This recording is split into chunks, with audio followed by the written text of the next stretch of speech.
നമസ്കാരം. പലനാട് പല രുചിയിലേക്ക് എല്ലാവർക്കും സ്വാഗതം. ഞാൻ ഇന്ന് ഉണ്ടാക്കാൻ പോകുന്നത് മുരിങ്ങയില കൊണ്ടുള്ള ഒരു വിഭവമാണ്. Different recipe. നമ്മുടെ എല്ലാവരുടെയും വീട്ടിലും മുരിങ്ങ സുലഭമാണ് കേരളത്തിൽ. അതുകൊണ്ട് നമ്മൾ ചിലപ്പോൾ അവിയലോ അല്ലെങ്കിൽ പരിപ്പിട്ട കറിയോ സാമ്പാറോ ഒക്കെ ചെയ്യാറുള്ളൂ. പക്ഷെ കുട്ടികൾക്ക് ഇതൊന്നും ഇഷ്ടമില്ല. അപ്പോൾ കുട്ടികൾക്ക് ഇഷ്ടപ്പെടുന്ന ഒരു മസാല ദോശയാണ് ഞാൻ ട്രൈ ചെയ്തേക്കണേ. അത് നല്ല സക്സസ് ആയി. അപ്പോൾ അതിൻ്റെ റെസിപ്പി ഞാൻ നിങ്ങളുമായിട്ട് ഷെയർ ചെയ്യാം. ഇത് കുറച്ച് മുരിങ്ങയുടെ ഇലയാണ്.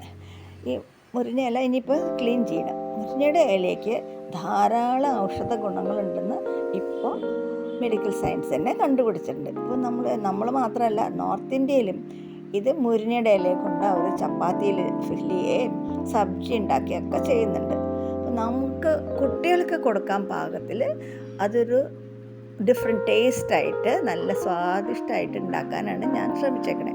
അപ്പോൾ മസാല ദോശ എല്ലാ കുട്ടികൾക്കും ഇഷ്ടമാണ്. അപ്പോൾ അതിൽ ഇത് സ്റ്റഫ് ചെയ്തിട്ട് എങ്ങനെ ഉണ്ടാക്കാമെന്നാണ് ഞാൻ ഇന്ന് ട്രൈ ചെയ്തത്. ഞാൻ കടായിൽ ഇത്തിരി എണ്ണ ചൂടാക്കിയിട്ട് കടുകും മുളകും ഉഴുന്നുപരിപ്പും സാധാരണ മസാല ദോശയ്ക്ക് വറക്കണ പോലെ ഇട്ടിട്ട് ഒന്ന് റോസ്റ്റ് ചെയ്തു. ഇതിൻ്റെ കൂടെ ഇഞ്ചിയും പച്ചമുളകും ഇതും സവോളയും എല്ലാം മസാല ദോശയ്ക്ക് പോലെ തന്നെ. അതിൻ്റെ കൂടെ പക്ഷേ ഞാൻ കുറച്ച് ക്യാരറ്റും കുറച്ച് ക്യാപ്സിക്കവും കൂടി ചേർത്തു.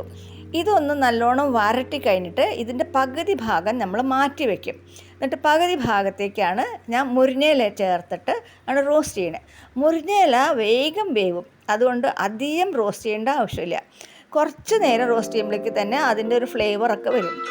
അത് മിക്സായി കഴിയുമ്പോൾ പിന്നെ നമ്മൾ ഉരുളക്കിഴങ്ങാണ്, 2 ഉരുളക്കിഴങ്ങ് ഞാൻ പൊടിയായിട്ട് നറുക്കി വെച്ചിട്ടുണ്ട്.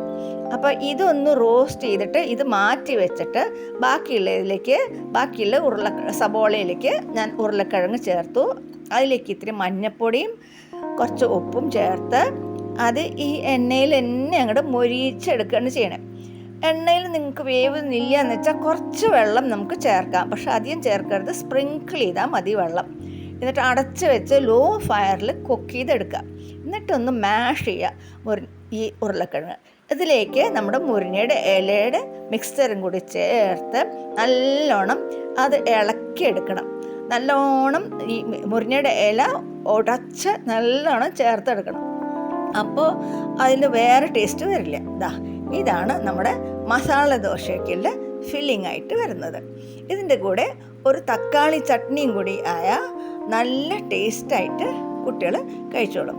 തക്കാളി ചട്നി വല്ലാണ്ട് അരക്കൊന്നും വേണ്ട, വെറുതെ തക്കാളിയും ഉള്ളിയും പച്ചമുളകും കൂടി നല്ലോണം ഫ്രൈ ചെയ്ത് എടുത്ത ചട്നിയാണിത്. പീസസ് ആയിട്ട് മസാല ദോശ തക്കാളി ചട്നിയും റെഡി.